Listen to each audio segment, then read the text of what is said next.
대한치과의사협회에서 치과의사들 상대로 설문조사한 적이 있어요. 당신의 치아를 크라운 치료를 하면은 마진 위치를 어디다 둘래? 과반 이상의 수프라 마진, 그러니까 치은 연상 마진으로 됐거든요. 나 시려갖고 치과에 왔어. 근데 뭔가 치료를 했어. 근데 떨어졌는데 내 치아를 또 갈면 더 시리는 방향으로 간단 말이죠. 그럼 이거를 치료를 어떻게 해야 되냐? 제가 이제 제 기준이 명확하다고 말씀드린 이유가, 저는 어금니 부위가 이렇게 됐다, 무조건 를 권해드려요. 왜 그러냐면,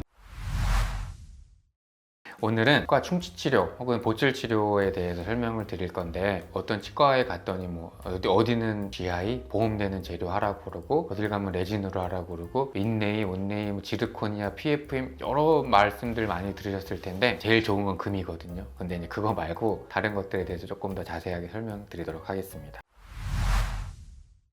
인네이부터 이제 설명을 드리면, 인네이, 뭐 온네이 말이 되게 많잖아요. 근데 환자분들 입장에서 이거를 크게 이해하기는 되게는 어렵고, 이렇게 생각하시면 돼요. 충치의 범위가 넓고 깊을 때 그냥 레진이라고 하는 플라스틱 재료보다는 인네이로 하게 되는 경우가 많고, 특히 치아하고 치아 사이에 붙은 면에 충치가 생겼을 때는 레진으로 치료를 하게 되면, 레진이라는 재료는 특성상 세월이 흐르면 조금 더 수축하게 되어 있거든요. 그래서 시리다든지 이하고 이 사이가 안 맞다든지 그런 문제가 발생할 수 있어서 대부분은 인네이라는 치료를 하게 됩니다. 근데 인네이랑 온네이는 또 차이가 또 달라요. 인네이보다는 온네이가 조금 범위가 더 큰데, 치아를 보면은 큰 힘을 발휘하는 게 동글동글한 부분들이 있는데, 그 부분까지 덮으면 보통 온네이라고 말을 하기는 하는데, 환자분들 입장에서는 크게 와닿지는 않으실 거고, 또 하나 알고 계셔야 될 거는, 요즘은 온네이 치료를 잘 안 해요. 왜 그러냐면, 온네이라는 보철물을 만들 때는 치과의사뿐만 아니라 보철물을 만들어 주시는 기공사 선생님의 손을 되게 많이 타거든요. 그것도 MG라고 하긴 조금 그런데, 요즘 이제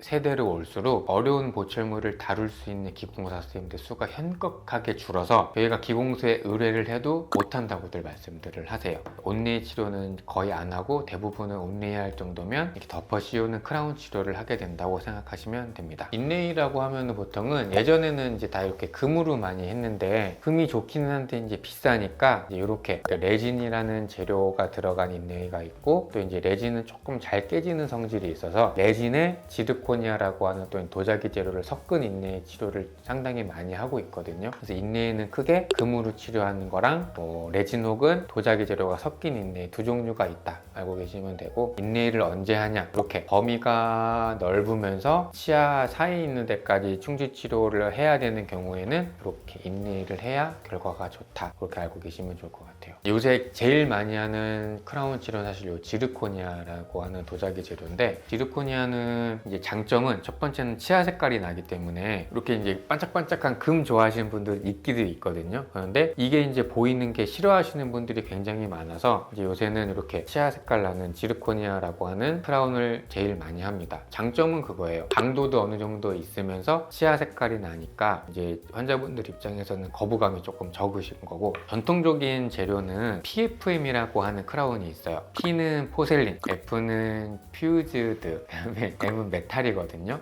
이 사진 보시면 되는데, 겉에는 도자기예요. 근데 밑에는 금속이 되어 있죠. 금속 위에 도자기를 덮어놓은 거라고 생각을 하시면 되는데, 지르코니아라고 하는 재료가 상용화되기 전에는 요거를 제일 많이 했어요. 그래서 이거 보시면 이렇게 밑에는 금속판이 들어가 있고, 이렇게 뒤집어 보면은 도자기 재료가 있죠. 지르코니아는 기계가 깎거든요. 요거는 사람 손을 타요. 기공소에서 요새 이거 잘 못 만들어요. 그래서 요새 점점 사장되어 가는 재료이기는 한데, 요 PFM이라고 하는 요 도자기랑 금속이 붙은 재료가 꼭 필요하신 분이 있는데, 어떤 경우냐면, 요거 보면은 요것도 아까랑 똑같이 생긴 PFM이라고 하는 건데, 아까랑 차이가 좀 있죠. 이 친구는 똑같은 PFM인데 겉에가 치아 색깔 도자기 재료고, 이 친구는 어떻죠? 씹는 면이 금속이 노출되어 있어요. 씹는 힘이 세시거나 이를 가시는 분들 같은 경우에는 목돈 들여서 이렇게 도자기 치료를 한 도자기가 다 깨져요. 이런 경우에는 이 PFM이라고 하는 크라운을 하더라도 씹는 면을 금속을 노출시켜야지 오래 써요. 안 깨지고. 그런데 치아를 했는데 했더니 금속이 보여요. 이거 싫어하시는 분들도 있는데, 치료하기 전에 환자분한테 충분하게 설명을 해드리면 대부분은 받아들이시거든요. 씹는 힘이 세고 막 그래서 금으로 하기 너무 비싸니까 이런 PFM이라는 재료를 하셔야 되는데 도자기 재료는 잘 깨지니 씹으면을 이런 처리를 해야 됩니다 라고 말씀드리면 환자분들 대부분은 받아들이세요. 우리가 크라운 치료를 하게 되면 보시면은 이 치아를 우리 붕 깎는다 그러잖아요. 치아를 붕 깎을 때 치과 의사 손이 한번 거치죠. 치아 붕 깎은 거를 이제 모양을 만들려면 본 뜬다 그러잖아요. 고무차력 같은 거 한번 물어야 되는, 그때 손 한번 타죠. 그게 기공소로 가서 기공하시는 선생님 손을 한번 타요. 필수적으로 이 치과 치료라고 하는 건 여러 사람 손을 타게 되어 있어서 아무리 잘해도 오차가 생겨요. 오차가 생기는데 이 금이 좋은 이유는 뭐냐면 금속 중에 이 금은 면성하고 전성이 좋아요. 잘 퍼진다는 거거든요. 그래서 조금이라도 오차가 생겨도 입안에 들어가서 퍼져요. 이 친구가 잘 맞게 돼요. 금이 비싸도 좋은 이유 중에 하나는 치과 치료를 한 게 필수적으로 사람 손을 거치면서 오차가 생길 수 있는데 금은 기계적인 성질상 오차를 조금 줄여주는데 도움이 돼서 그래서 금이 좋아요. 크게 이제 앞니랑 어금니랑 나누면 되게 좋을 것 같거든요. 앞니는 눈에 보이잖아요. 그러니까 부득이하게 치아 색깔하고 잘 어울리고 심미적으로 해야 돼요. 그래서 앞니 같은 경우에 크라운 치료를 할 때 금리로 하기는 조금 그렇고, 앞니도 이거 보세요. 밑에 금속 보이시죠? 이 PFM이라고 하는 재료로 할 수도 있고 이렇게 완전히 지르코니아라는 재료로 할 수도 있어요. 도자기 재료로. 그런데 신미성은 지르코니아가 좋을까요? PFM이 좋을까요? 이 PFM이 훨씬 좋아요. 왜냐면 이 PFM은 그 도자기를 구울 때 쓰는 파우더를 기공하시는 선생님들이 막 정교하게 이렇게 해갖고 뜨거운데 구워서 색깔을 내거든요. 그래서 되게 신미적이에요. 사진 보면 멋지죠, 색깔이. 앞니 치료를 할 때는 지르코니아도 뭐 괜찮기는 하지만 또 괜찮은 기공소와 이게 소통이 되는 과라고 하면 앞니는 PFM도 되게 괜찮은 치료라고 생각을 하고, 최근 들어는 PFG라고 또 많이 하거든요. 이 PFM이 겉에 색깔은 예쁜데 치명적인 단점이 있어요. 이 밑에 안쪽에 금속이 들어가다 보니까 세월이 흘러서 잇몸이 내려간 경우에는 금속 색깔이 조금 비쳐요. 그래서 이거를 예방을 하려고 막 치과 의사들이 열심히 연구를 해가지고 PFG라고, 안쪽은 지르코니아라고 해서 세월이 흘러서 잇몸이 내려가도 이 치아 색깔이 드러날 수 있게 하는데 겉에를 도자기 재료로 한 거예요. 대신에 비싸요. 왜냐면 장점들을 섞어 놓은 거니까. 그래서 앞니의 경우에는 크라운 치료를 하게 되면 요새는 가장 좋은 거는 PFG라고 생각을 해요. 왜냐면 PFM은 굉장히 심미적이긴 하지만 사람 손을 많이 타기 때문에 안 예쁠 수도 있고 나중에 금속이 비칠 수도 있어서 크라운을 하게 되면 PFG가 낫다. 그리고 어금니인데, 어금니는 일반적인 경우는 대부분은 그냥 지르코니아 크라운을 한다고 생각하시면 돼요. 그런데 가장 좋은 거는 사실은 골드 크라운입니다. 왜 그러냐면 그 연성과 전성이 있어서 이제 오차를 막아주는 것도 있고 치아 삭제량이 적어요. 그래서 굳이 치아를 크라운 치료를 해야 되는데 지르코니아는 치아를 많이 깎아야 되다 보니까 부득이하게 신경치료를 막 억지로 해야 되는 경우가 생기거든요. 신경치료 안 할수록 좋은데. 그래서 어금니 같은 경우에는 지르코니아가 가장 이제 상용화는 되고 있지만 치아 삭제량이나 뭐 여러 가지를 봐서는 골드 크라운이 가장 낫다. 또 하나 또 알고 계셔야 되는 거는 이 마진이라는 개념이 있어요. 크라운을 할 때 우리 모자 쓸 때 이렇게 좀 걸리는 데가 있어야 모자가 움직이지 않잖아요. 이 사진 보는 것처럼 크라운을 씌우려면 이를 깎아야 되고, 이제 이렇게 턱진 데 보이시죠? 마진이 턱이에요. 그러니까 여기에 이렇게 크라운이 들어가는데 이 마진의 위치가 잇몸 위에 있느냐, 잇몸에 딱 맞추냐, 잇몸 밑으로 들어가냐도 되게 중요해요. 앞니 같은 경우는 아까 그 마진이 요 위에 있으면 어떻게 되죠? 크라운이 보일 거 아니에요. 그러니까 앞니 같은 경우에는 부득이하게 크라운 마진 위치를 잇몸 밑으로 넣어요. 그럼 심미적이죠. 단점은 뭐냐면 크라운의 일부가 잇몸 안으로 들어가다 보니까 잘 안 닦여요. 염증이 생길 가능성이 되게 높아요. 그런데 어금니 같은 경우는 우리 안 보이잖아요. 굳이 심미적인 필요는 없고 오래 쓸 수 있을수록 좋죠. 그래서 어금니 같은 경우는 마진을 잇몸 위로 올리는 치은 연상 마진을 저는 추천을 드리는데, 실제로 대한치과의사협회에서 치과의사들 상대로 설문조사한 적이 있어요. 당신의 치아를 크라운 치료를 하면은 마진 위치를 어디다 둘래? 과반 이상의 수프라 마진, 그러니까 치은 연상 마진으로 됐거든요. 치아를 깎았을 때 그 걸치는 그 위치가 잇몸 위에 있어야 잇몸 염증이 안 생기고 건강해요. 정리를 하자면 앞니 같은 경우에는 부득이하게 크라운 치료를 하게 된다면 크라운의 어떤 위치가 잇몸 안쪽으로 들어가는 거는 심미적인 이유이기 때문에 불가피하다. 두 번째는 재료를 선택한다고 하면 요즘은 가격이 조금 비싸지만 가장 심미적인 PFG를 많이 한다. 어금니 같은 경우에는 가장 많이 쓰는 재료는 지르코니아지만 치아 삭제량이 적고 오차를 어느 정도 보상해주는 골드 크라운이 제일 낫다. 두 번째는 재료를 선택했으면 이제 이 모자가 얼마만큼 씌워지는 위치를 결정을 해야 되는데, 어금니는 잘 보이지 않는 위치다 보니 잇몸 위쪽에 마진을 두는 치은 연상 마진을 갖고 있는 크라운이 좋다. 그렇게 생각하시면 좋을 것 같아요. 우리 치아에 생기는 어떤 병소라고 하면 병소인데, 치경부, 치아의 목 부분이라 그래서 이렇게 딱 깨져나가시는 분들이 있어요. 왜 그러냐면 그 범랑질이라고 하는 그 뼈만큼 단단한 성분이 치아 목 부위에서는 굉장히 얇거든요. 그래서 씹는 힘이 세셔가지고 여기가 치경부가 이 치아에서 받는 스트레스가 가장 많이 가해지는 부분이에요. 스트레스도 많이 가해지는데 뼈만큼 두꺼운 성분이 얇다 보니까 이렇게 잘 깨진단 말이에요.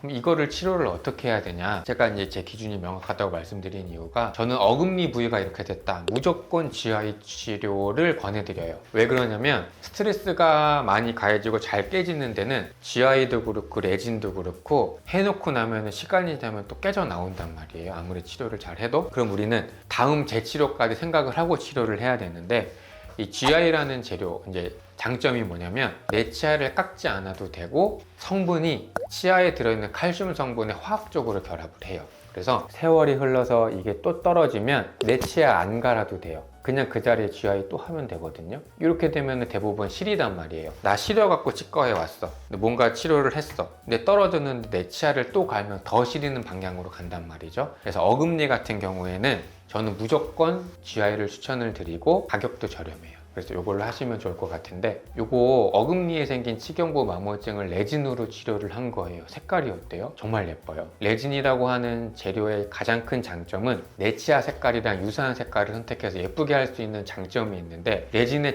단점은 다시 치료를 하게 될 때 기존에 했던 레진 치료의 범위를 넘어서 치아를 더 갈아내야 되는 단점이 있습니다. 그래서 다시 정리를 하면, 치경부 마모증이 있다?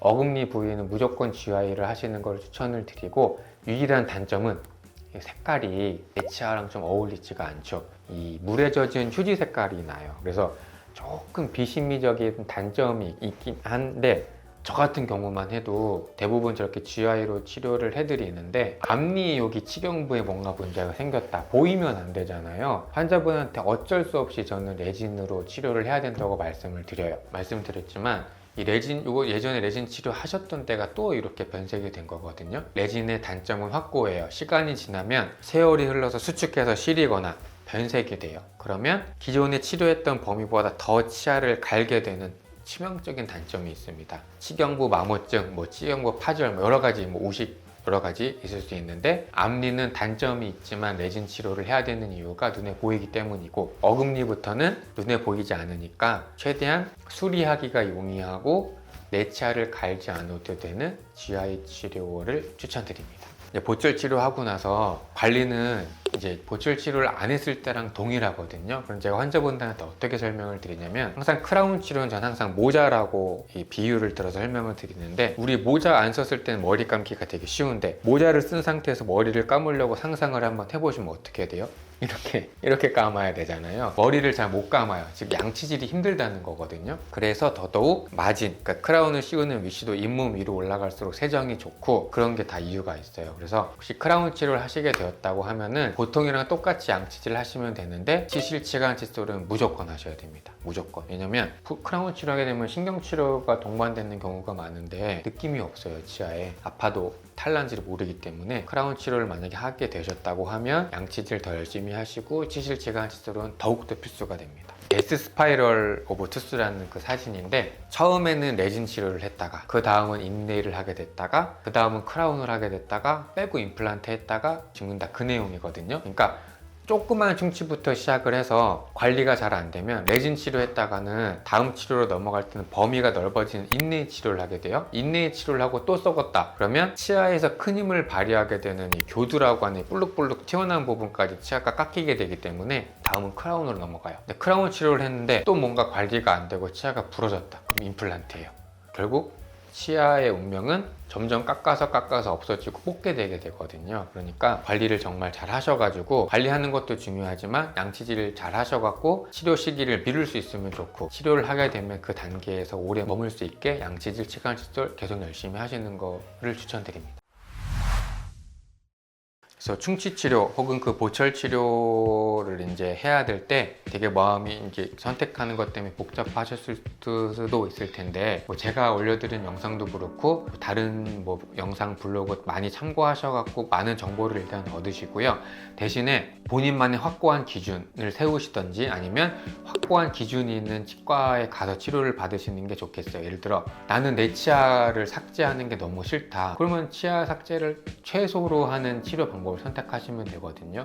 그래서 그런 확고한 기준이 있으신 게 좋고, 충치 치료가 됐든 보철 치료가 됐든 내 치아는 한번 손을 대기 시작하면 없어지는 방향의 운명을 갖고 있는 게 치아예요. 그래서 최대한 삭제량이 적은 치료 방법이 있다면 그것을 선택하시는 것을 추천드립니다.